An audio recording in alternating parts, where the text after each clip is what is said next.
राधा वल्लभ श्री हरिवंश। राधा वल्लभ श्री हरिवंश। वृंदावनेश्वरी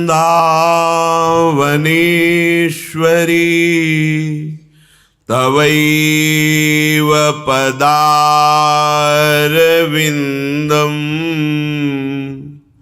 प्रेमामृतैकमकरन्द रसौघपूर्णम्। हृद्यर्पितं मधुपते स्मरतापमुग्रं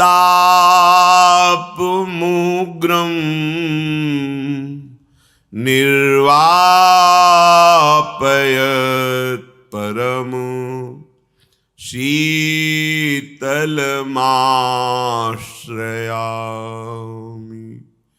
निर्वापयत् परम शीतलमाश्रयामि।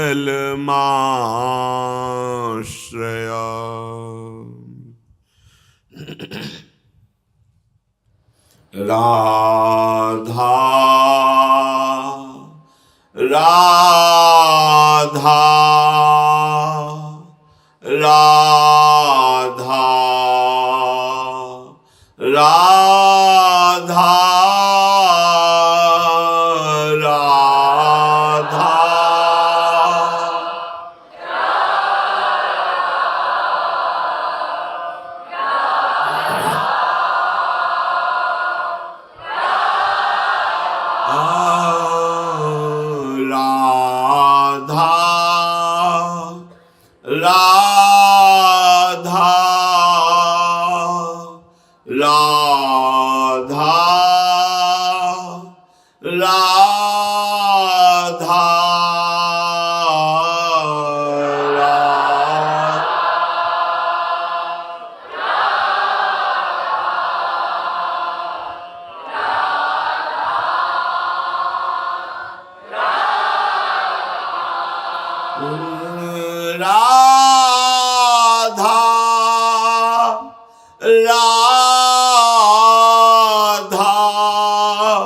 राधा राधा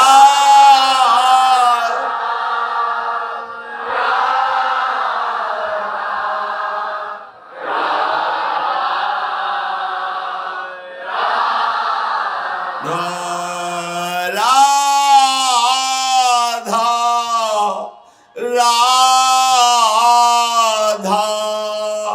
राधा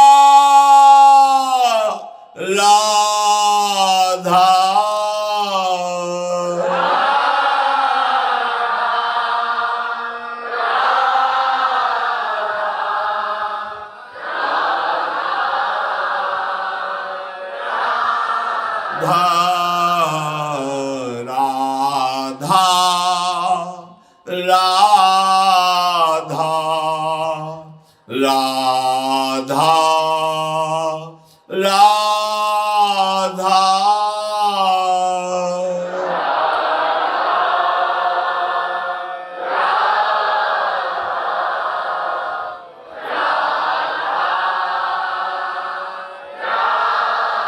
श्री राधा वल्लभ लाल की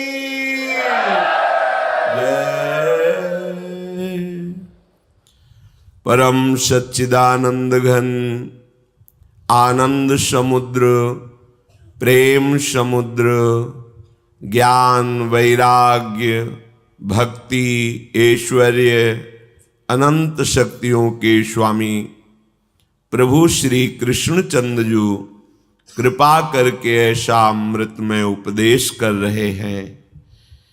यदि हम श्रद्धा विश्वास पूर्वक श्रवण करें, एकाग्र बुद्धि से महत्व भाव रखकर मनन करें और अपनी धारणा बना लें, अर्थात अपने जीवन में आचरण में उतारें, तो इसी जन्म में भगवत प्राप्ति हो जाए, जो अत्यंत आवश्यक है। मनुष्य जन्म में ही हम भगवत साक्षात्कार कर सकते हैं। बिना भगवत साक्षात्कार किए दुख सुख लाभ हानि राग द्वेष जय पराजय जन्म मृत्यु आदि ये जो बड़े दुखद द्वंद्व हैं, हम इनसे मुक्त नहीं हो पाएंगे।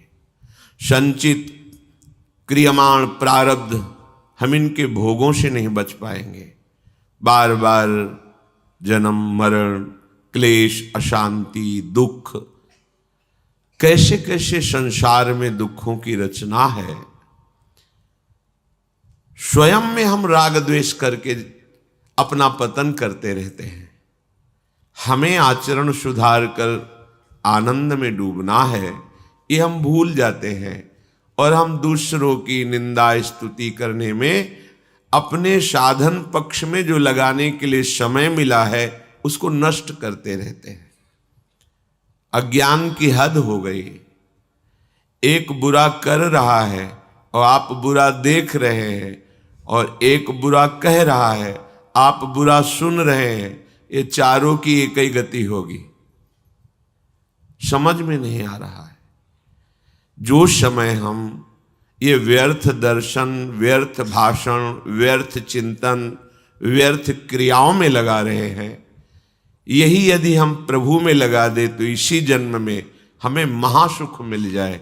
जो हम चाह कर रहे हैं सुख, ये तो बड़े निंदनीय अल्प और नाशवान हैं। तुम जानते ही नहीं कि सुख किसे कहते हैं। बस इतना ही हमारी धारणा बन चुकी है कि खूब रुपया पैसा शरीर स्वस्थ हो सुंदर स्त्री हो आदि आदि या सुंदर पति हो आदि आदि, बस इतना ही सुख। और भगवान इसे कह रहे हैं दुखालयम अशाश्वतम। तो तुम्हारा अनुभव तुम्हें गलत मार्ग में ले जा रहा है। बहुत जन्मों से यही हम सब भोग रहे हैं कर रहे हैं, फिर भी विश्राम नहीं मिला। अब तो चेत जाओ, भगवत कृपा से सत्संग मिल गया है। अब तो विवेक जागरण करके सावधान हो जाओ और प्रभु का आश्रय ले लो और निरंतर नाम जप करो। स्वयं प्रभु कह रहे हैं ये जो मैं तुम्हें बताने जा रहा हूं, ये राज विद्या है, अर्थात समस्त जानकारियों में सबसे बड़ी जानकारी है। अगर ये जान गए तो कुछ जानना बाकी नहीं रहेगा। क्या? हम प्रभु के हैं और सिर्फ प्रभु हमारे हैं। प्रभु के आश्रय के बिना हम दुखों से निकल नहीं सकते। प्रभु के भजन के बिना कोई भी सृष्टि में पैदा नहीं हुआ कि हमको सुखी कर सके। ये बात मान लीजिए तो तुम्हारा भटकना बंद हो जाएगा। स्वयं प्रभु कह रहे हैं राज विद्या राजगुरी है। ये हम बिल्कुल एकांतिक बात हृदय की कह रहे हैं। जब तक तुम मेरा आश्रय लेकर भजन नहीं करोगे, इसीलिए कहा कि जो मेरे पर दोष दृष्टि करते हैं उनको मत बताना, क्योंकि वो अश्रद्धावान दोष दर्शन करने वाले कहेंगे, कह रहे हैं और किसी का भजन न करके मेरा भजन करो, मेरा आश्रय लो। जो दोष दृष्टि करते हैं वो नहीं समझ पाएंगे। प्रभु कह रहे हैं जिनकी निर्दोष दृष्टि है वो मेरी ये बात समझ ले। मैं सबसे बड़ी बात कह रहा हूं, भगवान कह रहे हैं मेरा आश्रय लेकर के ही तुम इस जन्म मृत्यु चक्र से मुक्त हो सकते हो। दूसरा कोई उपाय नहीं। किसी की आराधना करोगे तुम्हारी कामना पूर्ति हो सकती है, लेकिन फिर क्या एक कामना पूर्ति से तुम निहाल हो जाओगे? जिस कामना की पूर्ति को तुम चाहते हो वही तुम्हें दुख देने लगेगी। एक बार भगवान शंकर प्रभु के ध्यान में, श्री हरि के ध्यान में उन्मत्त तांडव कर रहे थे। बाणासुर के मन में था कि मैं ऐसा बलि बनूं कि कोई मुझे सहज में परास्त न कर पावे, और भगवान शिव की सेवा में था। तो तालियां बजा करके वो भगवान शिव के तांडव में सहयोग करने लगा। भगवान शिव प्रसन्न हुए और अंतर की उसकी बात जानकर कहा, जाओ तुम्हारे 1000 भुजाएं हो जाए, शास्त्र बाह हो जाओ, अपार बल तुम में जागृत हो जाए। ऐसा हो गया तो अब सुखी हो जाना चाहिए था ना, कामना थी ऐसी। अब तो जब अपार बल, भुजाओं में पीड़ा शुरू हुई, कोई योद्धा मिले, कामना से कामना की उत्पत्ति होती है। अब उस पीड़ा को मिटाने के लिए जिस पर्वत पर प्रहार करता चकनाचूर हो जाता। किसी को भी ललकारने में हिचकते नहीं, पर कोई सामने नहीं आता। भगवान शिव का वरदानी, वर प्राप्त किए हुए तो वैसे ही सब सर झुका देते थे कि जिस पर त्रिलोचन महादेव जी की कृपा दृष्टि, उसे कौन परास्त कर सकता है। आखिरकार सब जगह से घूमकर भगवान शिव के पास ही गए और कहा, हे गुरु, मेरी भुजाओं में ऐसी बल की खुजली प्रकट हो रही, कोई मिटा ही नहीं पा रहा है, तो आओ हम तुम दो हाथ करें, युद्ध करें। भगवान शिव हंस दिए, हम ही से बल प्राप्त करके हम ही को तुम ललकार रहे हो, तुम्हारी भुजाओं की खुजली मिटाने वाला आ रहा है, चिंता मत करो, न भुजाएं रहेंगी न खुजली रहेगी। भगवान द्वारिकाधीश ऐसी लीला रची जो अनिरुद्ध जी और उषा जी का प्रसंग है, उसमें आकर के सुदर्शन चक्र से सब भगवान शिव ने ही 4 भुजाओं की फिर रक्षा की। प्रभु अब छोड़ दीजिए। तो उनका, प्रभु मैं तो आपकी आज्ञा का पालन कर रहा हूं। तो बड़ी बड़ी दिव्य लीलाओं में देखने को मिला कि भगवान से भी यदि हमारी एक कामना की पूर्ति हो जाएगी तो हमें विश्राम थोड़ी मिल जाएगा। बहुत सी कामनाओं के जाल लगे हैं, एक बात पूर्ण कर लो, सब कुछ पूर्ण हो जाएगा। प्रभु से प्रभु का प्रेम मांग लो। तो भगवान प्रेमाधीन है। जब भगवान तुम्हारे अधीन हो गए तो अब तुम्हारी कोई कामना बाकी नहीं रहेगी। सही पूछो तो जिसे भगवदानंद की प्राप्ति हो जाती है उसमें कामना का स्फुरण ही नहीं होता। जब तक ये कामनाएं हैं तब तक शांति नहीं है। जो अशांत है उसे सुख कहां मिल सकता है? अशांतस्य कुतः सुखम। भगवान का आश्रय लेकर भजन प्रार्थना मान लीजिए, कोई भी संत महात्मा चमत्कार दिव्यता ये तुम्हारे दुख को निवारण नहीं कर पाएगी। शब्द याद कर लो। हाँ, यदि संतों की बात मान लोगे तो दुख रहेगा नहीं, ये भी बात मान लो। ये कोई चमत्कार तुम्हारे दुखों को नहीं मिटा सकता। आप लोग समझते नहीं हैं, हमारे मन की कोई बात 1 मिनट की वर्तमान की बता दिया तो क्या होगा। हम 24 घंटे हम अपने मन की बात जानते हैं क्या हो। अगर तुम हमारे मन की 10-5 मिनट की बता दोगे तो क्या हमारा बन जाएगा। बात तो तब बननी है जब हमारे मन की चाल को तुम जानकर मन को भगवत चरणारविंद में समर्पित कर दो। अब इसमें चाह ही ना रह जाए, इसके लिए सब हाथ उठा देंगे और यही कहेंगे हरि भजो, राम भजो, कृष्ण भजो, क्योंकि ये किसी चमत्कार से नहीं होता, ये केवल भजन से होता है। और जब तुम्हारा मन आनंद समुद्र प्रभु में लगेगा तो किसी कामना की चाह ही नहीं रह जाएगी। केवट करुणा में भगवान श्री राम के जब चरणों को प्रक्षालन कर रहा है, जे ही चरणों का स्पर्श हुआ, अति आनंद उमगी अनुरागा। अति आनंद अनुराग का ऐसा उमगन प्रभु दे रहे हैं तो प्रभु से कह रहा अब कछुनाथ न चाहिए, मुझे आपसे भी नहीं चाहिए, मिल गया। अनंत जन्मों से जिस आनंद की खोज कर रहा था जगत में, समय नष्ट हुआ, हे जगदीश आपके चरणों का स्पर्श हुआ, आज वो प्राप्त हो गया, अब कछुनाथ न चाहिए मोरे। एक ही बात तुम्हारे हृदय में बैठ जाए कि हमारे दुखों के छूटने का एकमात्र उपाय भगवान का स्मरण। भगवान व्यास देव जी कह रहे हरि स्मृति सर्व विपद विमोक्षणम। कोई भी विपत्ति ऐसी नहीं है जो भगवान का स्मरण करने वाला जीत ना पाए विपत्ति को। विपत्ति उसे परास्त नहीं कर सकती। हर विपत्ति संपत्ति से बढ़कर सुख देने वाली बन जाएगी यदि आप हरि स्मरण करेंगे।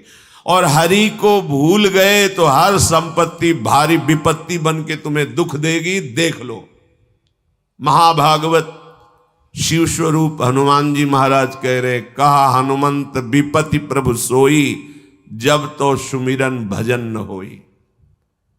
ये ज्ञानी नाम अग्रगण्यम है, बुद्धिमताम वरिष्ठम है, इनकी बात मान लो। ये गुरु स्वरूप हैं, भक्ति के दास भाव के आचार्य हैं। कह रहे हैं कि वही विपत्ति है, वही महान दुख में फंसा देने वाली बात है जब भगवान को भूल गए। जब भगवान की सेवा और सुमिरन नहीं होता तो कोई भी संपत्ति तुम्हें सुख प्रदान नहीं कर सकती। भगवद विमुख को यहां से लेकर ब्रह्मलोक तक कहीं सुख का अनुभव नहीं हो सकता, और भगवत स्मरण वाले को नरक में भी दुख नहीं हो सकता। इसीलिए आचार्य चरण कह रहे हैं, हरिवंश महाप्रभु, यत्र यत्र मम जन्म कर्म भीर नारके परमे पदे अथवा राधिकारत निकुंज मंडली तत्र तत्र हृदय में विराजताम। हे प्रियाजू, चाहे मुझे कर्म के अनुसार नरक में रखो, स्वर्ग में रखो, परम पद में रखो, इसकी मेरी मांग नहीं है। मेरी मांग है कि मधुर मधुर स्मृति आपकी होती रहे और आप अपने रास परिकर के सहित मेरे हृदय मंडल पर विराजमान रहे। अब चाहे नरक रखो चाहे परम पद, दोनों एक ही बात है। परम पद और नरक एक ही बात हो गई, क्योंकि प्रियाजू का स्मरण चल रहा है, प्रियाजू की रूप माधुरी बसी हुई है।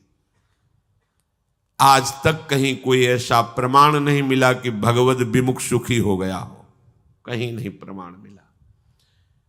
हम जो भोगों की तरफ लालायित होते हैं, हमारे तो माने हुए बहुत छोटे भोग हैं। इतिहास में जब पढ़ के देखते हैं कि चक्रवर्ती सम्राट और जिनकी सैया पर उर्वशी जी विराजमान है, उनको भी तृप्ति नहीं हुई, पागल होकर विषयों की तरफ भागते रहे और हा हा खाए। देखो पढ़ करके शास्त्रों को कि हाय मैं लुट गया, धिक्कार है मेरे जीवन को, मैं कहां फंस गया। वो बोल रहे हैं, वो उर्वशी जी जिनको देखकर ऋषि मुनियों के मन विचलित हो जाते हैं, उनके लिए पुरुरवा जी कह रहे, हा हा मैं ठगा गया, मेरा जीवन व्यर्थ चला गया, मैं व्यर्थ में अपने को सम्राट मानता रहा, मैं तो विषयों का घृणित दास रहा। कोई भी कहीं भी कैसा भी, जब तक आप प्रभु के चरणों का आश्रय लेकर भजन नहीं करेंगे बात नहीं बनेगी। श्री भगवान कह रहे, अश्रद्धाना पुरुषा धर्मस्यास्य परंतप अप्राप्य माम निवर्तन्ते मृत्यु संसार वर्तमनि। अश्रद्धाना पुरुषा धर्मस्यास्य परंतप। हे परम तप अर्जुन, ये जो मैं धर्म वर्णन कर रहा हूं ये बड़ा महिमामय है। देखो, भगवद आश्रय एक बहुत अमूल्य वस्तु है। साधना एक तरफ हो, भगवद आश्रय एक तरफ। बात समझो, ये समझ में जल्दी नहीं आती। भगवद आश्रय ही मोक्ष दिलाता है, भगवद आश्रय ही प्रेम दिलाता है, भगवद आश्रय ही हमें इस भवसागर से मुक्ति दिलाता है। सच्ची मानिए, आश्रय हृदय से ले लिया जाए प्रभु का, और फिर कोई विषय हमें भटका दे तो भी परिणाम हमारा मंगल ही होगा, क्योंकि प्रभु का स्वभाव है विमुख भय निमिषो न अकृपा जब चितये तब वैसे। बड़ी ये बात जो सूरदास जी महाराज के पद में है, ये हृदय को लूट लेने वाली बात है। प्रभु का आश्रय लिया और कुछ समय भजन किया, फिर विमुख हो गए, तो ऐसा नहीं कि प्रभु अकृपा कर देंगे। जब लौट के देखोगे तो वैसे ही उनका प्यार दुलार मिलेगा, वैसे उनकी बाह आपका आलिंगन करने के लिए फैलाए, आ जाओ तुम मेरे हो। विमुख भये निमिषो न अकृपा जब चितये तब वैसे। कई बार बताया, ये विश्वास के लिए कहते हैं कि इस धर्म की परम महिमा है। जगन्नाथ जी के श्रीअंग सेवा में कुशंग से वैश्यागामी हो गए। अंग सेवियों ने संगोष्ठी की और उनसे कहा, श्रीअंग की सेवा या वैश्या का संग, दो में एक निश्चय करो, दोनों साथ नहीं चलेंगे। तो उन्होंने श्रीअंग की सेवा छोड़ दी, श्री जगन्नाथ भगवान के, और वैश्या का संग। ये विषय बड़ा बलवान है। ये बड़े बड़े विद्वानों की इंद्रियों में भी अपना प्रभाव दिखा देता है विषय। बलवान इंद्रिय ग्रामो विद्वानम अपि कर्षति। जब उनका अंतिम समय आया तब जगन्नाथ जी भगवान ने वैसे ही कृपा की जैसे अपने निज अंग सेवी पार्षदों पर करते हैं, और अपने पार्षदों को आदेश किया कि उनकी अंत्येष्टि क्रिया भी वैसे ही करो जैसे हमारे अंग सेवियों के विधान में होती है। तो उन्होंने कहा, प्रभु इन्होंने तो आपको छोड़ दिया था और वैश्या को स्वीकार किया था। उनका उसका स्वभाव है, मेरा स्वभाव नहीं है। एक बार जो मेरा आश्रय ले लेता है मैं उसे कभी छोड़ता नहीं। इस धर्म की बड़ी महिमा है, ये परम महिमा है। साधन करोगे तो एक नौकरी जैसा है, आप जितना साधन करोगे उतना आपको फल मिलेगा। लेकिन भगवद आश्रय होकर नाम जप करोगे, ये नौकरी नहीं है, ये घर की बात है। ये घर की बात, ये मेरा निज अंग सेवी है, भटक गया तो भी परिणाम वही दो जो मेरे अंग सेवी का होता है। ऐसा हमारे प्रभु का स्वभाव है। उमा राम स्वभाव जे ही जाना, ताई भजन तज भावना ना। ये ऐसा परम धर्म है, कोई भी इस धर्म में चलने वाले को परास्त नहीं कर सकता। ये बात ध्यान से समझ लीजिए। जैसे कोई बहुत बड़ा तांत्रिक है और वो भूतों को वश में करने वाला है और तुम्हारे ऊपर भूत लगा दे, तंत्र के द्वारा मारण मूठ या कोई शाप या किसी तरह का अमंगल ध्यान दीजिए, ये इस धर्म की बड़ी महिमा है। यदि आप भगवद आश्रित हैं, नाम जप कर रहे हैं, तो ना माया का कपट चलेगा, ना किसी का तंत्र तुम्हारे ऊपर चलेगा, ना किसी का कोई मारण मंत्र चलेगा, ना कोई भूतावेश तुम पर आविष्टित कर सकता है, ना किसी भी तरह की कोई विष आदि की। यदि आप सच्चे हृदय से भगवान की शरण में हो तो तुम्हारे ऊपर विष का भी प्रभाव खवाया जाएगा, विष वो हो जाएगा स्वास्थ्यवर्धक अमृत। गरल सुधा, गोस्वामी जी कह रहे, रिपु करहि मिताई, गोपद सिंधु अनल शीतलाई। जो भगवान का आश्रित जन होता है उसको विष भी अमृत हो जाता है। अगर उससे दुश्मनी करेगा ना कोई और उसका बुरा चाहेगा, वो जितना कुप्रचार करेगा, निंदा करेगा, उतने उसका यश बढ़ेगा। अगर वो आग लगा देगा तो उसके शरीर में चंदन से भी बढ़कर शीतलता का काम आग करेगी। जो भगवद आश्रित है, श्री हरिराम व्यास जी ने भी प्यारी जू के चरणों के आश्रित जनों को पुष्ट करने के लिए बताया कि राधा प्यारी के चरणारविंद शीतल सुखदाई, कोटि चंद मंद करत नख बिदु जुन्हाई। श्री राधा प्यारी के चरणारविंद शीतल सुखदाई। शाप ताप रोग शोक दारुण दुखारी, लाल इष्ट दुष्ट दलन कुंज भवन चारी। हमारी गोरी भोरी प्रियाजू के गोरे चरणारविंद का जिसने आश्रय ले लिया है, शरणागति ले ली है और राधा राधा नाम जप करता है, तो किसी भी ऋषि का साप उस पर लागू नहीं होगा। हरिराम व्यास जी कह रहे ये विशाखा सखी के अवतार है, कह रहे शाप कोई लागू नहीं होगा उसके ऊपर। ताप दैविक भौतिक ताप उसका स्पर्श नहीं कर सकता। कोई भी पाप उसे अपने अधीन नहीं कर सकता। किसी का भी तंत्र मंत्र उसके ऊपर लागू नहीं हो सकता, क्योंकि ये चरणारविंद लालजू के भी इष्ट है और ये चरणारविंद दुष्टों की दुष्टता का दलन करने वाले और हृदय में प्रेम प्रकाशित करने वाले हैं। कोई भी भयानक से भयानक रोग तुम्हारे शरीर पर हो सकता है, पर वो तुम्हें अधीन नहीं कर पाएगा। शाप ताप रोग शोक, बड़ी से बड़ी हानि होने पर भी तुम्हें शोक स्पर्श नहीं करेगा, प्यारी जू के चरणों का जिसने आश्रय ले लिया है। ये ऐसा परम धर्म है कि इसके आश्रित को कोई भी तंत्र मंत्र मूठ मारण भूत प्रेत पिशाच पिशाचनी कोई भी नहीं स्पर्श नहीं कर सकता। ध्यान रखना। हाँ, अपना कल्याण कराने के लिए सामने आ सकता है, क्योंकि नाम जापक ही सबके कल्याण का सामर्थ्य भाव रख सकता। जो निरंतर नाम जप करता है उसमें सब सामर्थ्य आ जाती है। एक बार भाई जी से हनुमान प्रसाद पोद्दार जी समुद्र के किनारे बैठे नाम जप कर रहे थे, तो देखा एक सफेद पोशाक पहने हुए पाग बांधे हुए पारसी वेशभूषा में सामने खड़े हैं। भाई जी ने सदाचार के कारण कहा, बाबूजी क्यों खड़े हो, बैठ जाइए।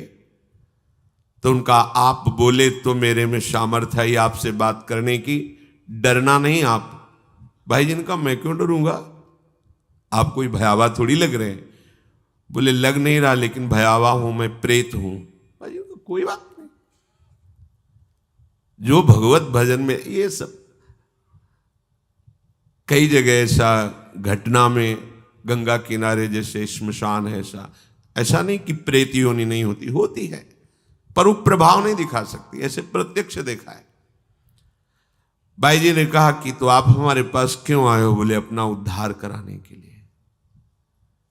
मुझे गीता कंठस्थ है, बहुत से शास्त्र कंठस्थ हैं, पर कुछ ऐसी मेरे से गलतियां हो गई जिनके परिणाम रूप मुझे प्रेत योनि प्राप्त हुई है। फिर मुझे आंतरिक संकेत हुआ है कि आप हमारा कल्याण कर सकते हो। भाई जी ने कहा तो बड़े आश्चर्य की बात है कि आपको गीता कंठस्थ है और फिर आप प्रेत योनि में। गीता के एक श्लोक बोल दे तो प्रेत तो मुक्त हो जाता है। बोले मुझे से कुछ ऐसे भयानक अपराध हो गए, जैसे गुरुद्रोह है, वैष्णव अपराध, ये बड़े भयानक अपराध होते हैं।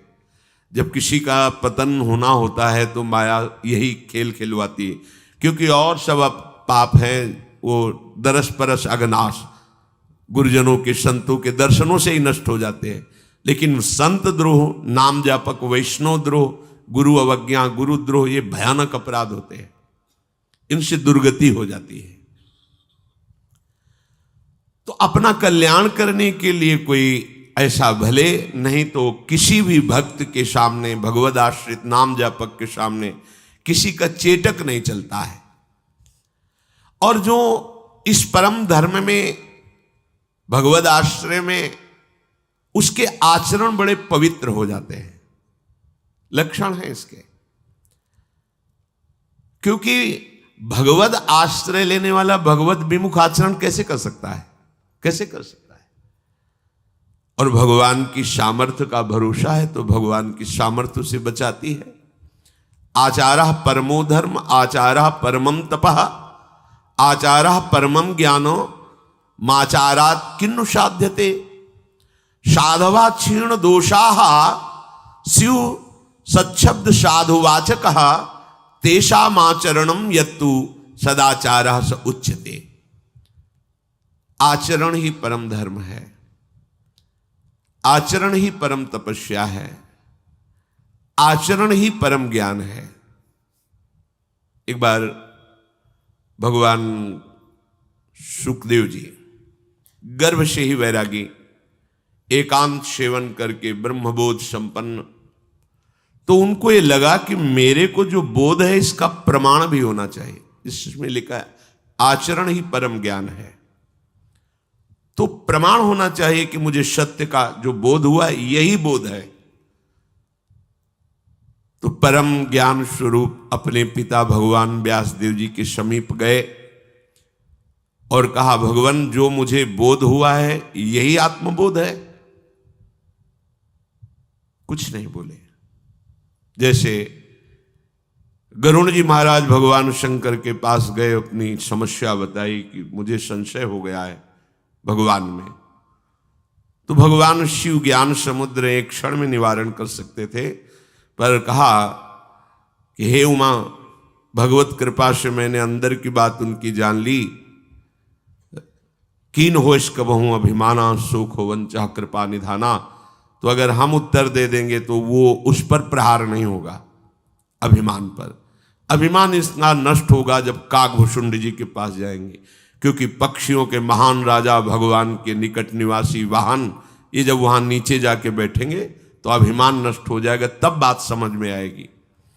ऐसी भगवान व्यासदेव जी ने कि जब तक पूर्ण गुरु भाव ना हो तब तक जो उपदेश किया जाता है वो ज्यादा रंग नहीं लाता, और जब ये भाव हो जाता है मेरे सदगुरुदेव भगवान हैं, तो उनकी हर बात पर हमारी निष्ठा होती है। इसलिए भगवान व्यासदेव जी उत्तर दे सकते थे, पर उन्होंने कहा विदेहराज जनक जी के पास तुम जाइए, इसका सम्यक बोध किए हुए महापुरुष हैं और वही प्रमाण देंगे। तो जो इसमें लिखा है ज्ञान माचरात, आचरण ही ज्ञान का प्रतीक है। जब श्री सुखदेव जी महाराज जनक जी के पास गए, वो तो त्रिकालज्ञ बोध संपन्न महापुरुष विदेहराज कहे ही जाते हैं, ज्ञानियों में शिरोमणि हैं। सूचना पहुंची कि परमहंस दिगंबर वेश और स्वरूपानंद में छके हुए आपके द्वार पर खड़े हुए हैं सुखदेव जी महाराज, वो आपसे मिलना चाहते हैं। उन्होंने कहा कोई उत्तर मत दो और अंदर प्रवेश मत होने दो, आचरण ही ज्ञान है। 1 दिन 2 दिन 7 दिन हो गए, कोई उत्तर नहीं। और रोज पूछते कि उनके मुखारविंद पर कोई किसी तरह का परिवर्तन? बोले भगवान कोई परिवर्तन नहीं, जैसे आए थे वैसे ही खड़े हैं। नहीं तो हो सकता है ना 1 दिन हो गए 2, ये क्या तरीका है? कुछ तो बोलो ना, हाँ बोलो या ना बोलो, कुछ हलचल तो होनी चाहिए ना अंदर। कोई हलचल नहीं, 7 दिन 7 रात्रि वैसे ही खड़े। ठीक है, अंदर ले लो, महल में ले जाओ, और नवीन नवीन युवतियों से कहो कि इनकी सर्वांग सेवा करें। आदेश हुआ जनक। 9 युवतियां वैसे ही दिगंबर रहते थे, स्नान करा रहे हैं, उपटन लगा रहे हैं, सब सेवाएं। रोज की रोज सूचना, मुखाकृति पर कोई फर्क? बोले भगवान कोई फर्क नहीं। रात दिन 9 युवतियां सेवा कर रही, कोई फर्क नहीं। 7 दिन 7 रात्रि वहां व्यतीत हुई, कोई फर्क नहीं। अब लाओ। सामने आए तो उनका, हे मुनिवर, आपको जो बोध हुआ है वही आत्मबोध है। कोई प्रश्न उत्तर नहीं, आचरण ही प्रमाणित कर दिए कि तुम्हें बोध हो चुका है। क्योंकि जो स्वात्मा राम पुरुष हैं वो कभी मान अपमान और विषय मृग तृष्णा में भ्रमित नहीं होते। नहीं, स्वात्मा रामम विषय मृग तृष्णाम भ्रमयति। तुम्हारा आचरण ही बता देगा तुम्हारी स्थिति क्या है। इसलिए जो भगवद आश्रित होते हैं उनके सारे दोष भजन से नष्ट हो जाते हैं।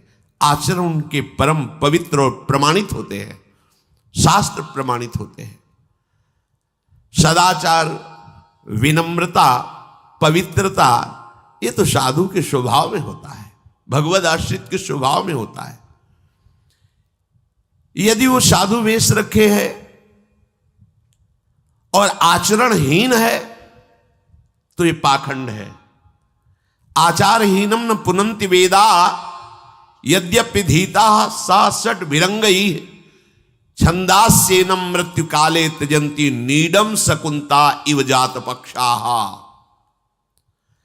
6 अंगों के सहित पूरा वेद पढ़े हो, सब शास्त्र कंठस्थ हो, पर आचरण भ्रष्ट हो तो मृत्यु काल के समय उसका सारा का सारा शास्त्र ज्ञान ढक जाएगा और वो नीच योनियों को प्राप्त होगा। जैसे पंख निकल आने पर पक्षी घोंसला छोड़ देता है, ऐसे ही आचार भ्रष्ट का अंतिम समय सारा ज्ञान विज्ञान स्मृति नष्ट हो जाती है और दुर्गति को प्राप्त होता है। आचरण ही, चरित्र ही प्रमाणित करता है कि तुम भगवदाश्रित हो या विषयाश्रित हो। इसमें एक बात सूक्ष्म समझनी होगी। एक साधुता के मार्ग पर चल रहा है, उसमें फिसलन हो सकती है, क्योंकि वो मार्ग में चल रहा है, अभी साधु बना नहीं है। मतलब भेष धारण कर लिया है, उस मार्ग का पथिक है, पर चल रहा है अभी। जो पहुंचा हुआ है उसकी ये स्थिति होती है, जो चल रहा है वो फिसल सकता है।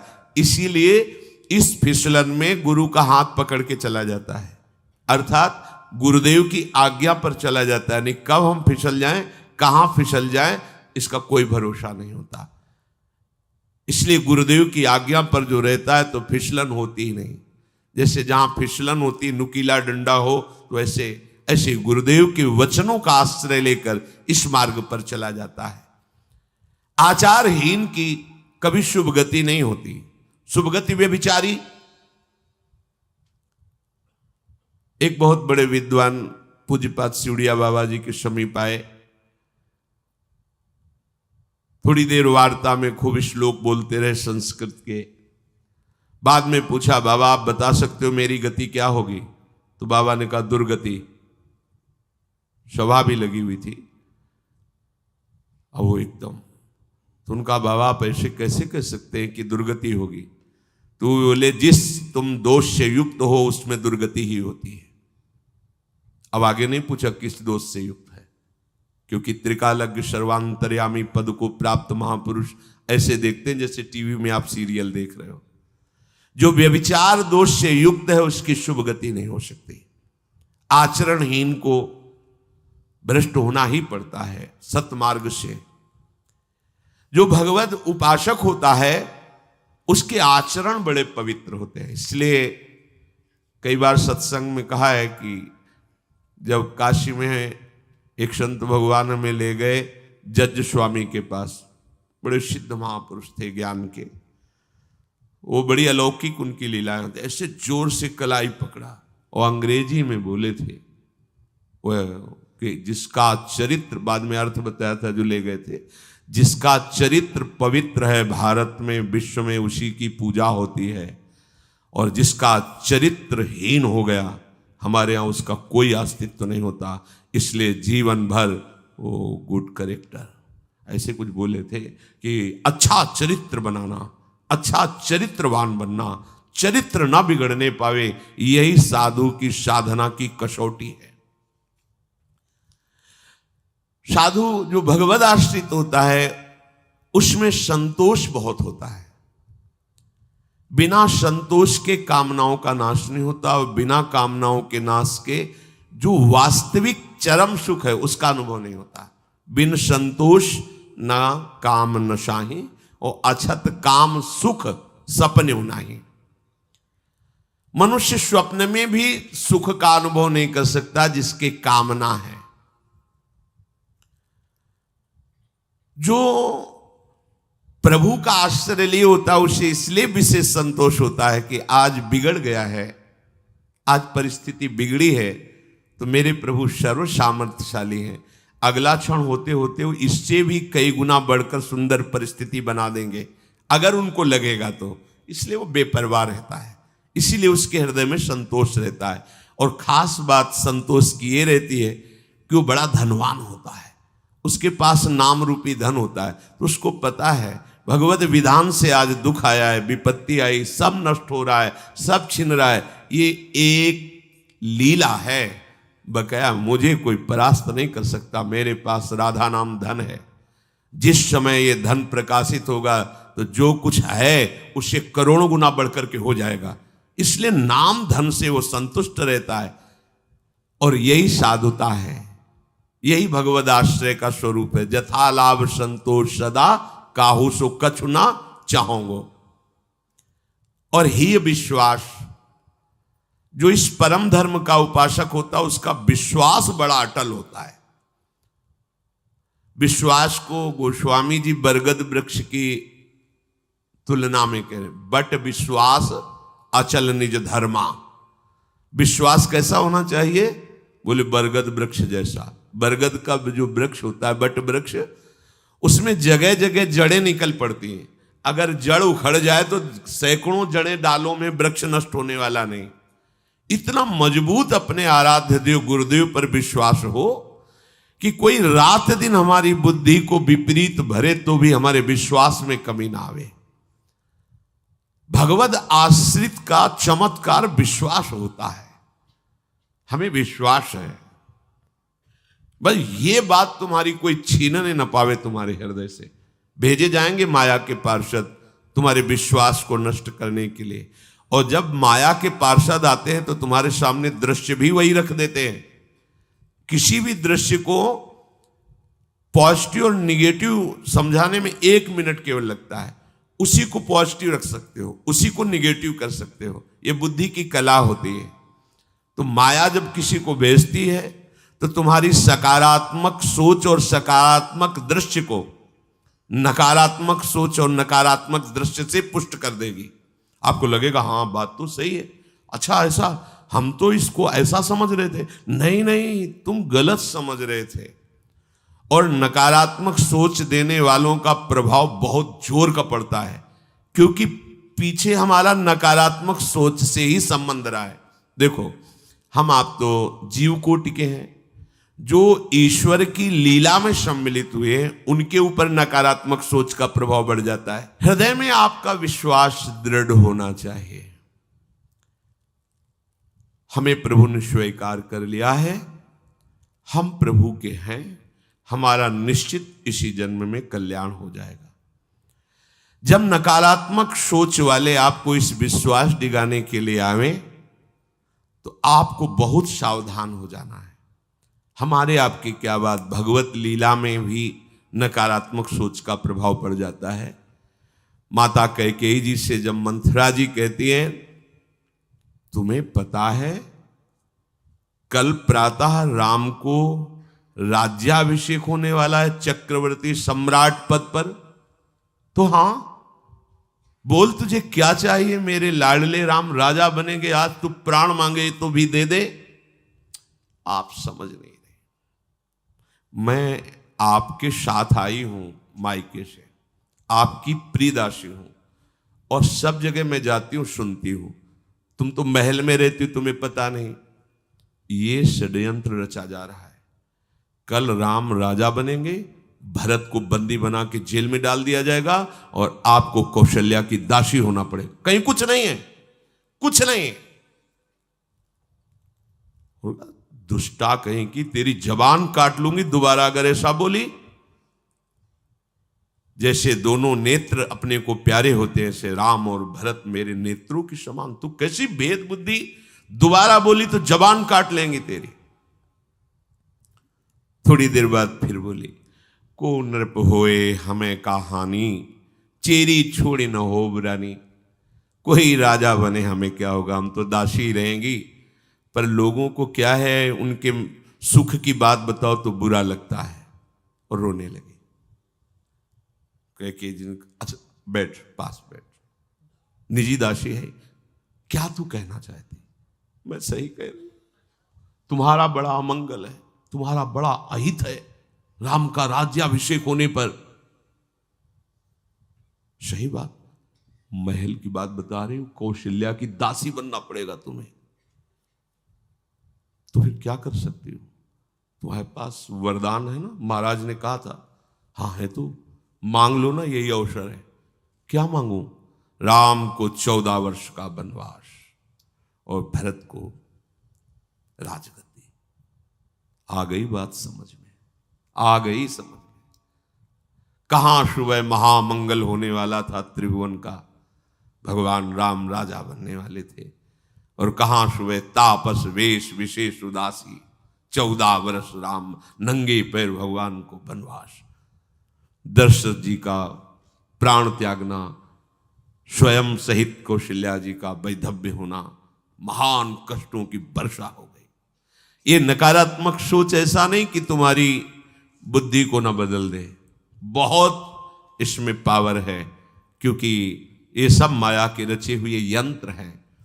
इसलिए इस परम धर्म के मार्ग में चलने वाले उपासक का विश्वास दृढ़ होना, नहीं कुछ भी हो जाए प्राण समर्पित कर दिया। अब एक बार प्राण समर्पित है, जो होगा देखा जाएगा। राधा राधा राधा, कदम पीछे नहीं हटाना। निष्ठा विश्वास प्रतिपल हमारा बढ़ता रहे। इस मार्ग के उपासक को अपने आराध्य देव में विशिष्ट भाव रखना है। अपने आराध्य देव, जैसे जब हमसे तत्व रूप में पूछा जाएगा तो सर्वत्र मेरे आराध्य देव हैं। यह हमारे आराध्य देव का सगुण निराकार रूप है। सगुण निराकार रूप है। राधा वल्लभ लाल जी ही सबके हृदय में बैठे हैं। सगुण और निराकार सब जगह व्याप्त है। आकार दूसरे हैं पर वो सब जगह व्याप्त है। लेकिन जब भावरूप से पूछा जाएगा तो निकष कुंज ठाढ़े भय, भुजा परस्पर अंश, श्री राधा वल्लभ मुख कमल निरख नयना। प्रिया लाल गलबहियां दिए खड़े, इसी रूप के हम दीवाने, इसी रूप का हम जूठन पाने वाले, इसी रूप की हम परिचर्या करने वाले। तो अव्यक्त रूप से मेरा प्रभु सर्वत्र विराजमान है, इसमें संशय नहीं। चाहे क्रूर हो, पापी हो, नीच हो, सबके हृदय में मेरा प्रभु विराजमान है। पर जब संगोष्ठी होगी, सेवा होगी, प्रसाद पाएंगे, जयकार करेंगे, तो केवल राधा वल्लभ लाल का नाम जपेंगे तो केवल इनका, कीर्तन करेंगे तो केवल इनका, ध्यान करेंगे तो केवल इनका। अन्य भगवान के रूप, भगवान के नाम, भगवान की बात मंगलमय है, पर मेरी आराधना का स्वरूप अनन्य, मेरे आराध्य रसना कटो। तो अपने आराध्य देव में विशिष्ट भाव, इससे आगे कोई नहीं। ऐसा दृढ़ भाव अपने आराध्य देव से बढ़कर के कभी कहीं भी हमारी श्रद्धा नहीं होनी चाहिए। क्योंकि अगर थोड़ा भी आराध्य देव में लघु भाव हो जाएगा तो आपकी उपासना बाधित हो जाएगी। आराध्य देव में तभी ऐसा विशिष्ट भाव होता है जब गुरु वचनों में रति हो। आराध्य देव के विशिष्ट भाव की प्राप्ति गुरुदेव के वचनों से होती है। गुरु के वचनों में प्रेम और विश्वास होना आराध्य देव में विशिष्ट भाव पैदा करता है। बिना इसके आराध्य देव में विशिष्ट भाव रूपी सिद्धि प्राप्त नहीं होती। गुरु के वचन प्रतीति न जेहि सपने हो सुगम न सुख सिद्धिते ही। जो गुरु के वचनों में विश्वास नहीं करता उससे स्वप्न में भी न सुख मिलता है न साधना की सिद्धि होती है। गुरु गदित वचन शिष्य सत्य अति दृढ़ प्रतीति गाढ़ो गयो। गुरु के श्रीमुख से निकले हुए वचन को सत्य मानकर विश्वास पूर्वक दृढ़ता पूर्वक पकड़ ले तो बस बात बन गई। बड़ा चमत्कार प्रकट हो जाता है। एक बार एक शिष्य जो निरंतर सेवा में गुरु जी की रहते थे, जब ये फसल का समय आता है तो साल भर के लिए अन्न भिक्षा से मांग लाते थे और गुरु की सेवा में रहते। तो भिक्षा मांगने के लिए 10-15 दिन तो लग ही जाते थे। तो कई शिष्यों के साथ वो निकले तो गुरु जी ने कहा, जाओ एक बात कहनी थी, हमारे हृदय में थी, पर ये तुम विचरण करके आ जाओ, भिक्षावृत्ति करके, फिर हम तुम्हें बताएंगे जो आज्ञा। विचरण करके आए तो आश्रम में भीड़ लगी थी। विमान में गुरुदेव का शरीर पधराया जा चुका था। उन्होंने पूछा क्या हो गया? बोले आपके गुरुजी पधार गए। ऐसा नहीं हो सकता। गुरुदेव ने कहा था कि तुम लौट के आओगे तो तुम्हें हम एक बात अपने हृदय की बताएंगे। ऐसा कैसे हो सकता है? उनको तो पधार गए, विमान पे विराजमान, गए, प्रणाम किया और कहा, गुरुदेव आपने कहा था कि आप भिक्षा करके विचरण करके वापस आओगे तो एक बात बताएंगे। तो सरकार आ गए हैं, बात बताओ। चेतना जागृत हुई और विमान से उठकर बैठ गए और कहा, बेटा हम यही कहना चाहते थे कि जैसी तुम्हारी अपार श्रद्धा और विश्वास हमारे ऊपर है, ऐसे ही सब संतों पर करो। सब संतों की सेवा हमारा ही स्वरूप मानकर करो। सब संतों के सामने नमन हो, सब संतों पर विश्वास रखो, ये भगवान का स्वरूप है। तो कहा, गुरुदेव इसके लिए प्रमाण के लिए आपको कुछ दिन रुकना पड़ेगा। अब हम 1 वर्ष आप जैसी ही संतों की सेवा करेंगे और फिर आप जब कह दोगे कि हाँ ठीक है, फिर आप जैसी इच्छा हो आपको, आप हमें अपने समीप रखो या आप प्रियालाल के समीप जाओ, आप परम स्वतंत्र हैं, पर 1 वर्ष आपको रुकना पड़ेगा इस उपदेश को प्रमाणित करने के लिए। 1 वर्ष और गुरु जी रुके, 1 वर्ष बाद फिर पधारे। ये चमत्कार निष्ठा में प्रकट होता है, गुरु वचन पर प्रतीति। यदि हमारे हृदय में थोड़ा भी गुरु वचनों पर संशय रहेगा तो हमारा भाव प्रभु तक नहीं पहुंच पाएगा। इसीलिए किसी की उपासना में दिव्यता नहीं झलक पाती, क्योंकि गुरु के वचनों में मनमानी वचन मिलाए जाते हैं। जैसा बोला वैसा, तो कहते हमारी सामर्थ्य नहीं, तो गुरु अल्पज्ञ है क्या, अज्ञानी है क्या? वो ऐसा आदेश कर ही नहीं सकते जो आप नहीं कर सकते। और अगर वो आदेश कर दिए, आपकी निष्ठा है, तो आप में वो सामर्थ्य जागृत हो जाएगी। आप करके तो देखो, आप उस पर चल के तो देखो।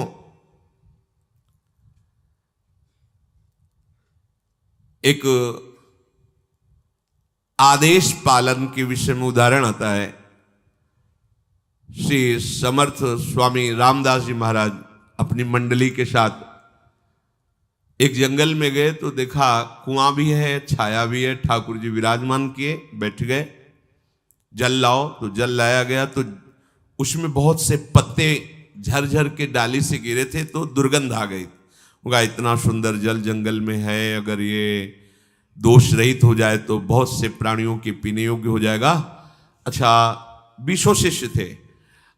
एक बड़ी सी डाल आ रही थी, दूर पेड़ था, डाल आ रही थी ऐसे, और वो ऊपर से पत्ते पुष्प आदि झड़झड़ के कुएं में गिर रहे थे, तो हमें वृक्ष को हानि नहीं पहुंचानी, केवल कुएं के ऊपर जो डालाई उतनी काटनी है। तो कुल्हाड़ आदि साथ रहती थी, क्योंकि ठाकुर जी थे तो रसोई अमनिया करने के लिए जैसे लकड़ी मिली तो उसको अपने रसोई के हिसाब से अमनिया करते थे। तो बोले इसमें चढ़ जाओ और उतनी ही डाल काटो जितनी कुएं पे आ रही।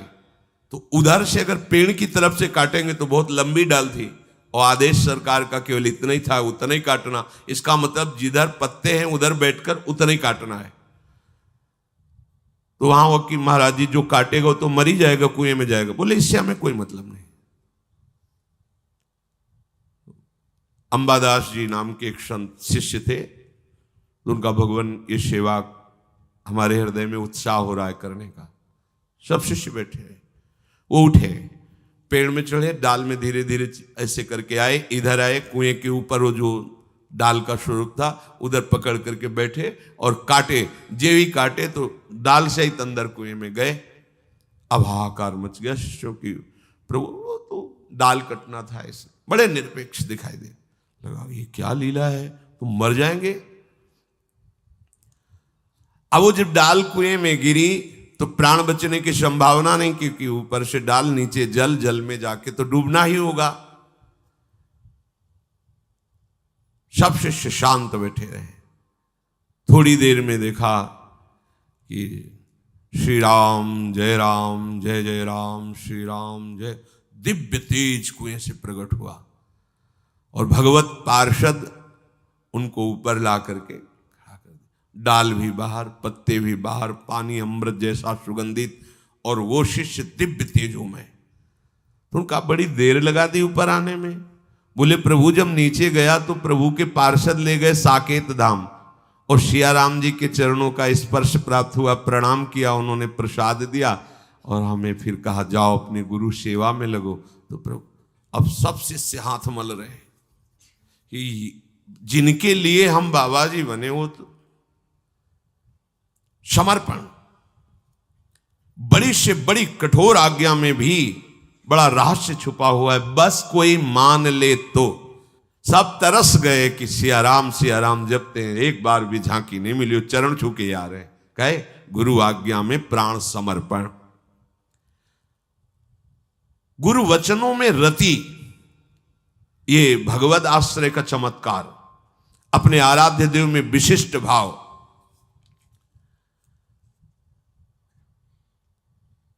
जिसने भगवान नाम को और भगवत आश्रय को स्वीकार कर लिया उसे कभी कहीं भी कोई डिगा नहीं, और उसके सामने छल कपट नहीं चल पाएगा।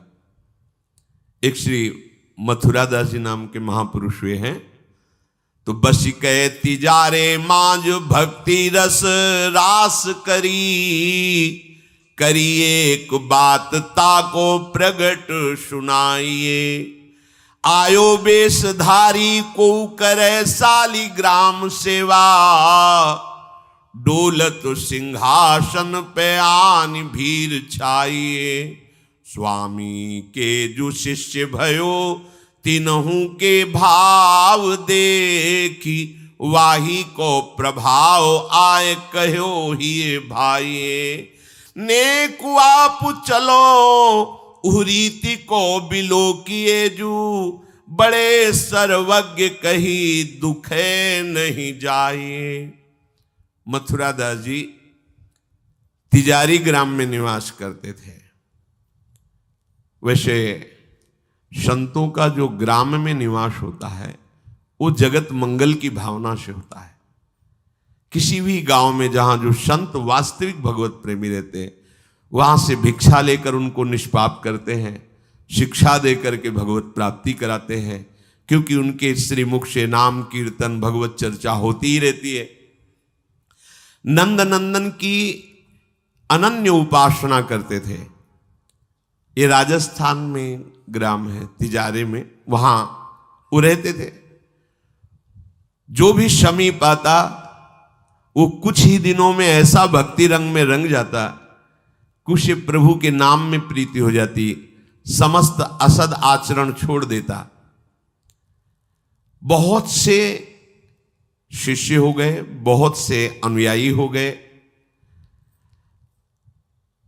पर जो वास्तविक भजन नहीं करते हैं, भेष धारण करके संत का ठग वृत्ति रखते हैं, उनका अलग प्रभाव होता है, वो ज्यादा दिन चलता नहीं है। हम कहते हैं नाम घोष से क्या नहीं हो जाएगा, नाटक करने की क्या जरूरत है। अरे हम प्रभु के बहुत बड़े प्रिय दास हैं, तो जो कुछ चाहिए प्रभु अपने आप देंगे, काहे किसी के आगे नाटक करे, छल फैला। किसके आगे? जो बेचारे हैं, ये सब मारे हुए हैं कर्मों के, भोग वासना से जल रहे हैं, और तुम भगवत पार्षद हो करके बात बनी नहीं। तो एक उसी नगर में उनका प्रभाव सुनकर भेषधारी, जो बहुत बड़े तांत्रिक थे, मारण आदि का प्रयोग करने में बड़े सफल थे, पर भेष साधु का रखे हुए थे, अपना प्रभाव दिखाने के लिए वहां उस गांव में पहुंचे। पहचानना बड़ा कठिन होता है, साधु और वेशधारी दोनों में पहचान बहुत कठिन होती। जब तक आप साधु नहीं हो तब तक आप साधु को नहीं पहचान सकते हो, क्योंकि जो वेशधारी स्वांग करेगा वो साधु से भी अच्छा करने की चेष्टा करेगा, क्योंकि स्वांग कर रहा है ना, तो बड़े बड़े भ्रमित हो जाते हैं। दर्शन भक्त अनूप, सेवक जी ने लिखा है, पर रूप न शोभित प्रीति बिनु, और प्रभाव उनका ऐसा भरम भटकत भूप, बड़े बड़े राजा भ्रमित होकर उनके शिष्य बन जाते हैं। वेश का ऐसा प्रभाव है। इसीलिए भगवत रसिक जी ने एक पद में लिखा है, भेषधारी हरि के उर शालें। जो वेश केवल बनाया है रुपया पैसा के लिए, भोगों के लिए, हमें तो लगता है नहीं बनाना चाहिए, और काम कर लेना चाहिए, क्योंकि इसमें शुद्ध संतों को गालियां पड़ती हैं, शुद्ध भगवत मार्ग के पथिकों का अपराध बनता है, जिससे तुम कुल परंपरागत नष्ट हो जाओगे। जो वेश धारण करके संतों को गालियां दिलाते, कुल परंपरागत नष्ट हो जाएंगे। क्योंकि जैसे आपकी श्रद्धा है किसी संत वेश पर, और आपकी श्रद्धा टूटी, गलत आचरण हुआ, तो आप ही कहोगे सब ऐसे संत होते हैं, ऐसी गालियां दोगे, ऐसा अपराध करोगे, उसका मूल कारण वो बना वेशधारी, इसलिए उसका सर्वनाश होगा। तुम्हारा तो पतन हो ही गया, उसका सर्वनाश हो जाएगा। भगवत रसिक जी ने जहां भगवत महिमा, संतों की महिमा लिखी है, वहां एक दो पद ये भी लिखे हैं कि वेशधारी हरि के उर शालें। वेश जो केवल कपट वेश बनाए हैं, वो भगवान के हृदय में बड़ा दुख पैदा करते हैं, क्योंकि दासत्व तो भगवान का ही लिए है ना। बोले ये लोग दंभी लोभी कपटी नट से शिष्णोदर को पाले। शिष्ण कहते हैं जनेन्द्री को, उदर कहते हैं रसेंद्री को। उदर का संबंध रसेंद्री से, मतलब रसेंद्री के स्वाद से पेट भरते हैं, और जनेन्द्री भोग के लिए लालायित रहते हैं, पर ये भेष धरे होते हैं भगवान के दासत्व का, साधुता का। बोले गुरु बने घर घर में डोले, नाम धनी का बेचें, परमारथ सपने नहीं जाने, पैसा नहीं को खींचे। कंठी जेबे में रहती है, घर घर में जाकर के कंठी बांधना, रुपए लेना, फसाओ फसाना, परमार्थ खुद नहीं पता, स्वप्न में नहीं जानते कि परमार्थ किसे कहते हैं। परमार्थ का ककारा नहीं आता, और लाखों कंठिया बांध के अगर एक एक देगा तो 1 लाख तो हो ही गए ना, बढ़िया है। हमने तो आज तक ऐसे साधु कभी एक नहीं देखे जो साधु रहे हैं, वैसे खुद और दे ऐसे देखा है, ऐसे करते नहीं। पैसे देने वाले का आदर कभी साधु के यहां नहीं होता। अगर आदर हो रहा है तो साधुता में कच्चाई है। धनी अभिमानी पदाधिकारी पैसों वालों का आदर साधु के यहां नहीं होता। अगर होता है तो कच्चाई है, सच्चाई नहीं है। सच्चाई होगी तो जान रहा है कि जिसके द्वारा भेजा गया है हम उसको देख रहे हैं। तेरे को क्या दे, तेरे को लग रहा है तो हमने एक बार कसम खवाई थी, 3 बार कहा था तुम्हें तुम्हारे आराध्य देव की कसम है, अगर ऐसा लगता हो कि यहां तुमसे पोषण होता कभी मत देना, क्योंकि हमें पता है हमारा भरण पोषण हमारे गुरु से होता है, आचार्य से होता है, इष्ट से होता है। जिसने सृष्टि बनाई वो तुमसे सहयोग नहीं लिया है, अकेले बना लिए। तो हमारा भरण पोषण करने के लिए तुम्हारे जैसे को निमित्त बनाने की जरूरत नहीं है। वो तो तुम्हारे सौभाग्य उदय करने इसलिए निमित्त बना दिया। नहीं, वो ऐसे भी जो स्वर्ण का पहाड़ है 4 लाख योजन का, कितने सुनार लगे उसको बनाने में है? अरे वो एक क्षण में सब कर तुम अन्यथा कर तुम। इसके लिए खोए रतन फिरत जे घर घर कौन काज ऐसे जिए, हरिवंश चंद्र जी महाराज कह रहे।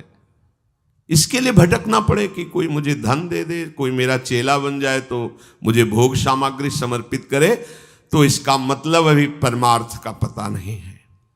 और कबहू को वक्ता होए बनी बैठे, कथा भागवत गावे, अर्थ अनर कछु ले भाषे, पैसल ही को धावे। श्लोक क्या कह रहा है, उसका भावार्थ क्या है, उसका रहस्यार्थ क्या है, अनुभव कुछ नहीं है। बस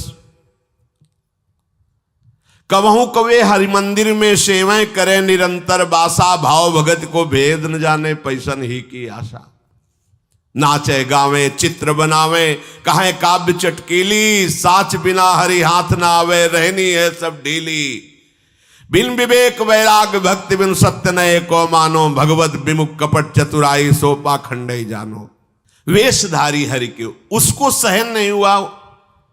मथुरा दास जी की भक्ति का प्रभाव, हजारों लोग अनुयायी, हजारों लोग शिष्य बन गए। तो अब वो तांत्रिक था, तंत्र मंत्र का उसे बहुत ज्ञान था। श्री मथुरा दास जी जिस नगर में रहते थे वहां वो जाकर अपना नाटक शुरू किया।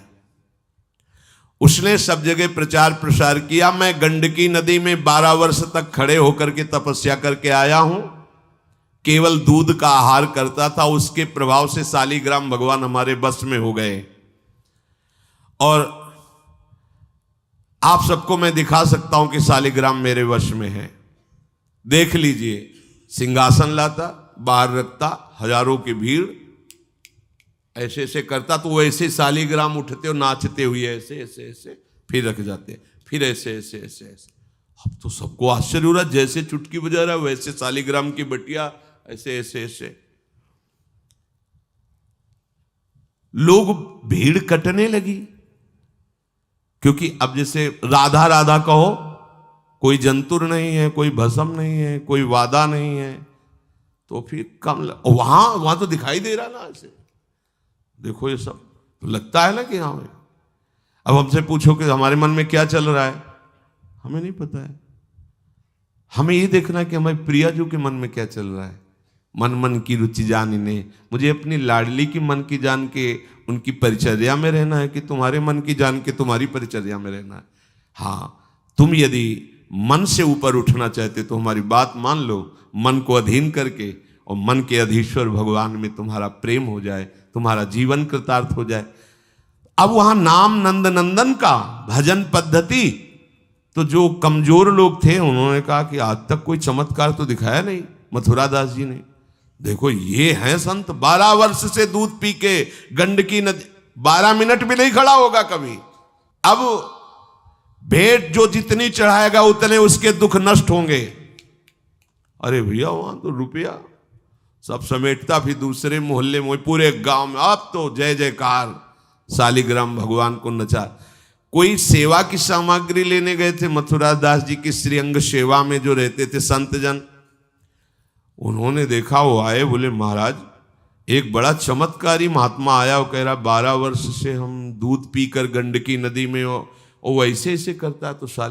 तो बोले भैया भक्त तो हो ही नहीं सकता, भक्त भला भगवान को अपना प्रदर्शन क्यों बनाएगा और उसके बदले में भेंट लेकर के, ये तो नाटक है भैया। वो देखे भी नहीं थे, बोले ये तो नाटक है, कोई संत ऐसा नहीं कर सकता, कोई भक्त ऐसा, कोई संप्रदायाचार्य से दीक्षित वैष्णव मार्ग में चलने वाला, ये तो अपराध है। तो उनका महाराज जी तो हजारों लोग वहां प्रभावित हो रहे, अच्छा है भगवान उस रूप में। बोले नहीं महाराज, फिर सत्य मार्ग के प्रकाशित करने के लिए आप यहां विराजमान, अगर उसका कपट पाखंड चला तो हजारों लोग धोखे में हो जाएंगे, चलो आप एक बार उसके सामने। तो उनका कहा कि यदि हम उसके सामने गए तो उसका सब ये दुकान बंद हो जाएगा।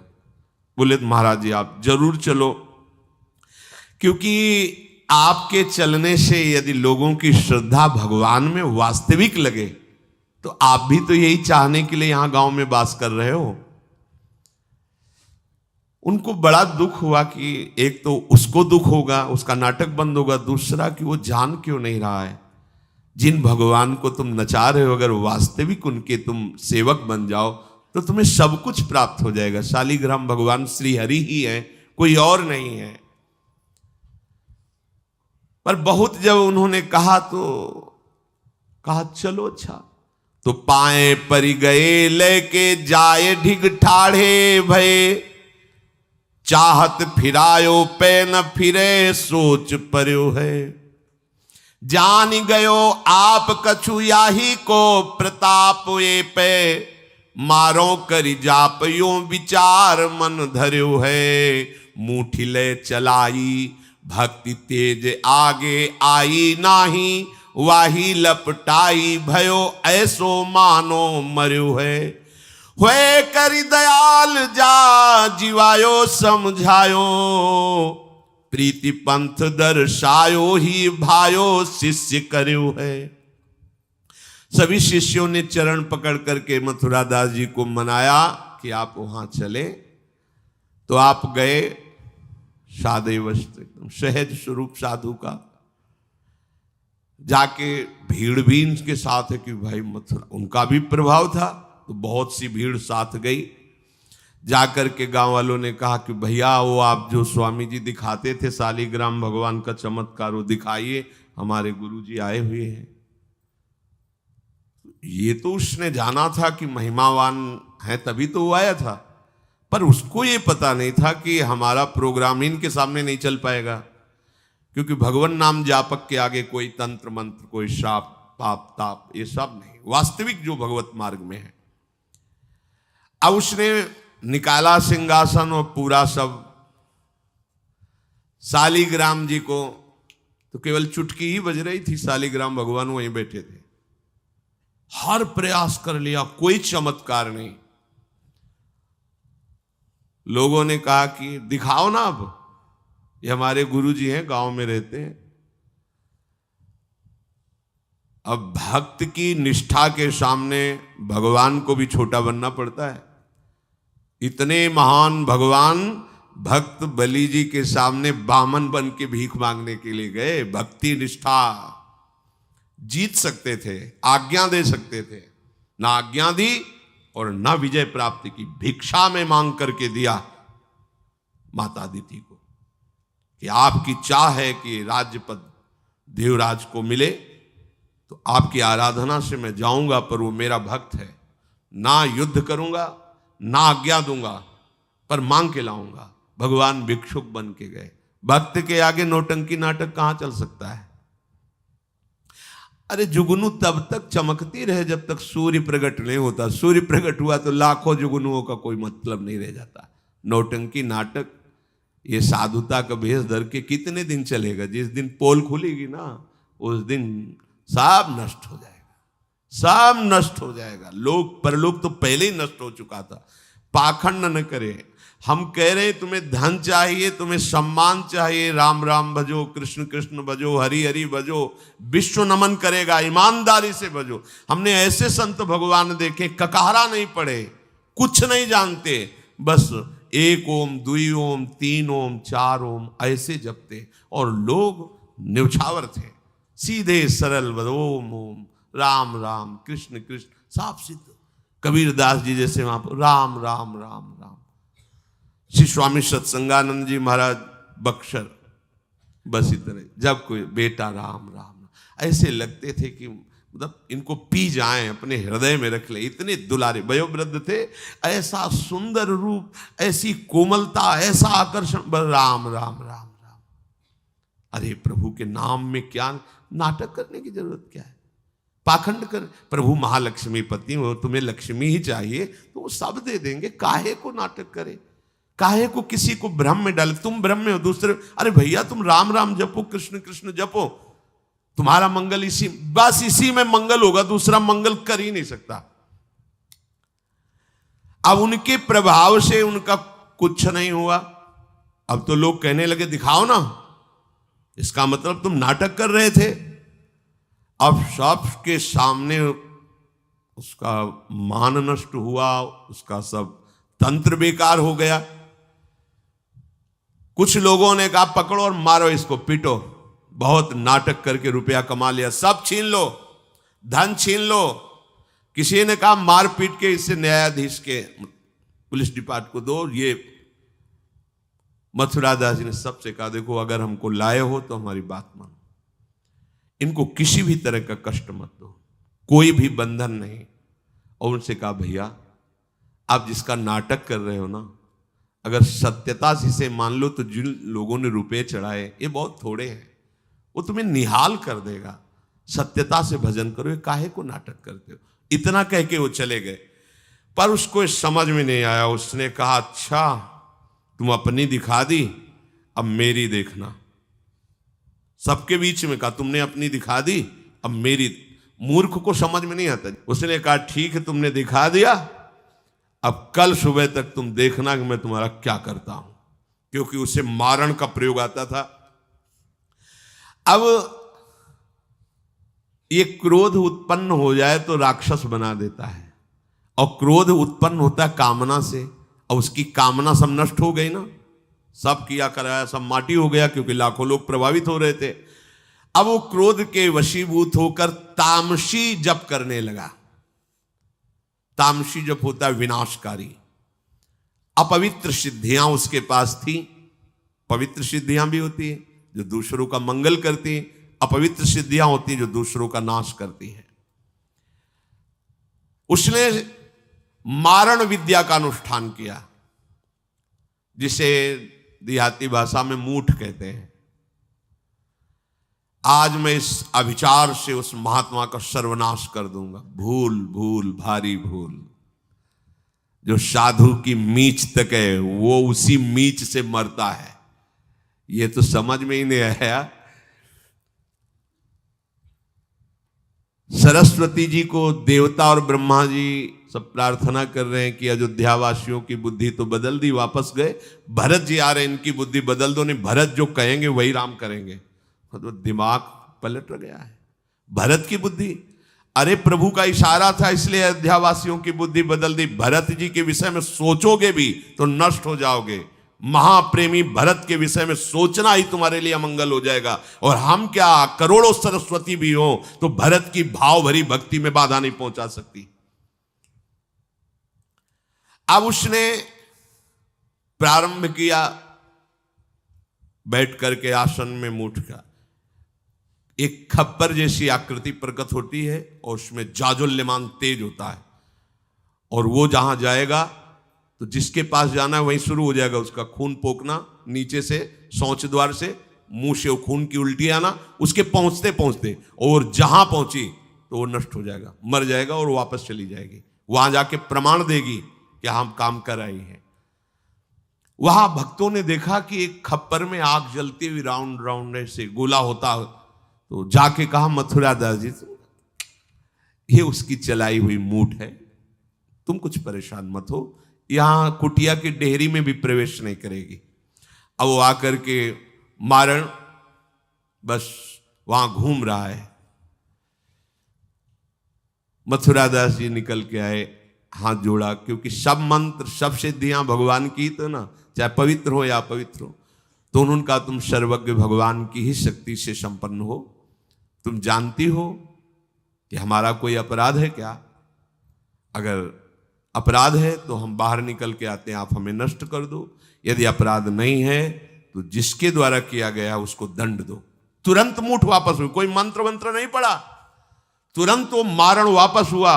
उधर शुरू हो गया उसका खून, नीचे से ऊपर से, जैसा इनके जैसे काशी नरेश को जब पौंड्रक राजा के साथ भगवान ने उद्धार किया तो उसके लड़के का नाम था सुदक्षिण।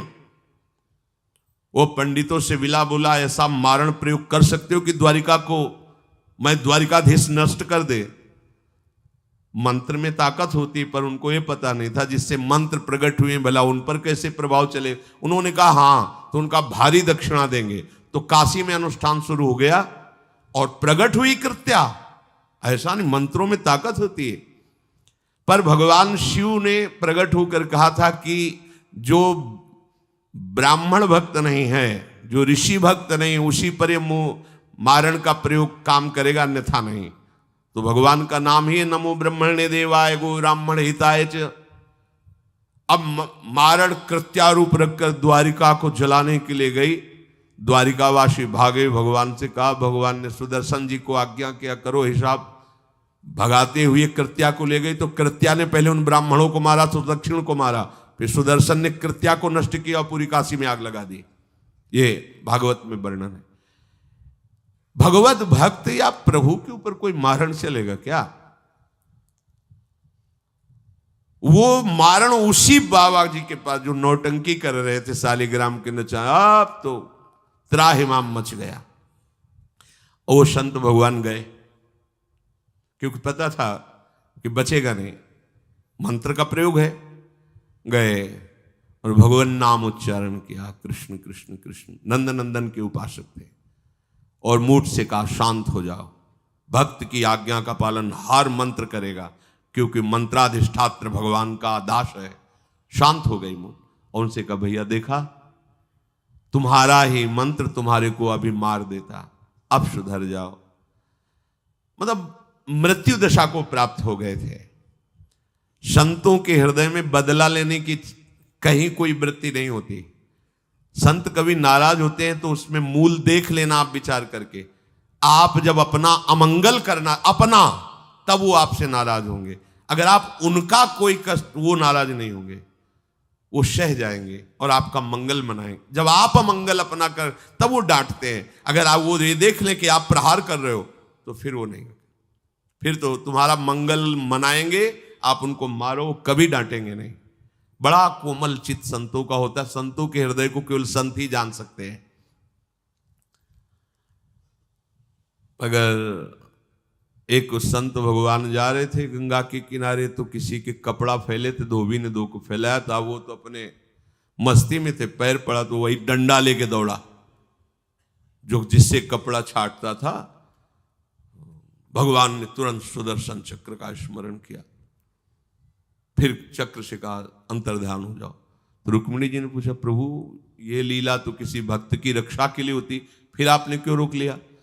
बोले जब वो डंडा लेके दौड़ा तो महात्मा जी भी उठा पटक दिए, घूंसा चला रहे थे, तो हमने कहा सुदर्शन की जरूरत नहीं है, दोनों बराबर ही है। साधु यदि क्षमा कर दे तो होश में हो जाना, अगर वो डांट दे फटकार दे तो निर्भय हो जाना, बच गए। और अगर वो मौन होकर के क्षमा कर दे, कुछ न बोले, तो उमा क्षमा श्राप होते भारी। फिर जो मालिक हिसाब करेंगे फिर वो सह नहीं पाओगे। इसीलिए भगवत प्रेमी महात्माओं का कोई अपराध न मने, भगवान से मनाना चाहिए कि हे नाथ, मेरी कभी बुद्धि ऐसी मलिन न हो जाए कि आपके नाम जापक, आपके प्रेमी संतों के प्रति हमारा द्रोह भाव हो।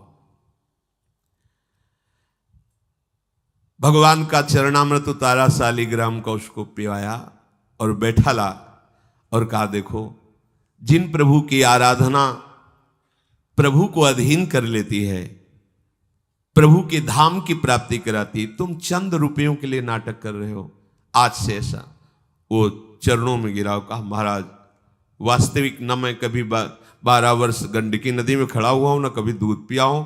मुझे पैसा कमाने का रास्ता अच्छा समझ में आया, इसलिए आज से मैं वास्तविक आपके चरणों का शिष्य बन करके भजन करूंगा, और हमारे द्वारा जो भी गलती हुई आप उसे क्षमा कीजिए। भगवान कह रहे हैं परम धर्म है, इसमें निर्भयता है। अगर आप भगवद आश्रित हो तो किसी कवच की, किसी तंत्र मंत्र की कोई आवश्यकता नहीं। सीधे सरल बोलो राधा राधा राधा, राधा वल्लभ से कोई कुछ नहीं कर सकता। भगवान नाम में नमो नमः आदि कुछ भी ना लगे तो भी वो परम सामर्थ्यशाली है।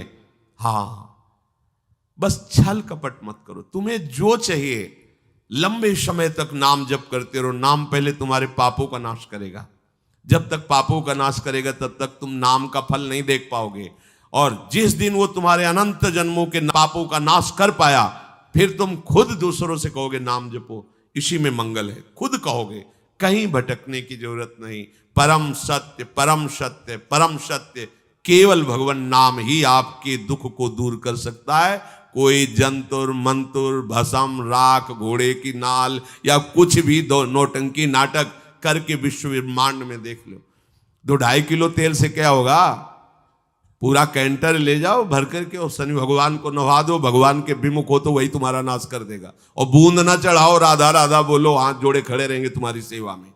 महाप्रभु हरिवंश चंद्र जी कह रहे, जो पे कृष्ण चरण मन अर्पित तो करी है का नवग्रह रंक। कोई तुम्हारा बिगाड़ सकता है? अरे जब किसी बड़े पदाधिकारी का हाथ होता है तो छोटे सलूट मारते हैं। आप भगवान के दास हो, भगवान के बच्चे हो, भगवान के अंश हो, कोई तुम्हारा बिगाड़ नहीं सकता। हां, तुम्हारा कर्म ही तुमको बिगाड़ता है। तो जब तक बिगाड़ने वाले कर्म जमा हैं, उनमें आग नहीं लगती, तब तक आपको नाम जपते हुए भी परेशानी लगेगी। और जिस दिन वो भस्म हो पाया उसी दिन तुम निहाल हो जाओगे। इंतजार करो उस दिन का, नाम जप करते हुए। ऊबो मत कि हमें 4 महीना हो गए नाम जप कर। 1000-2000 जन्म नहीं, करोड़ों जन्म हो गए, हमसे बड़ी गलतियां हुई। नाम भगवान सबको मिटा रहे, इसलिए श्रद्धा और विश्वास पूर्वक नाम जप करो। भागने दौड़ने की जरूरत नहीं। किसी अन्य उपाय से आज तक कोई परम सुखी नहीं हुआ है। ध्यान, शब्द याद रख लो। परम सुखी होने का एकमात्र उपाय है प्रभु का आश्रय और उनका नाम जप निरंतर। श्री राधा वल्लभ लाल की।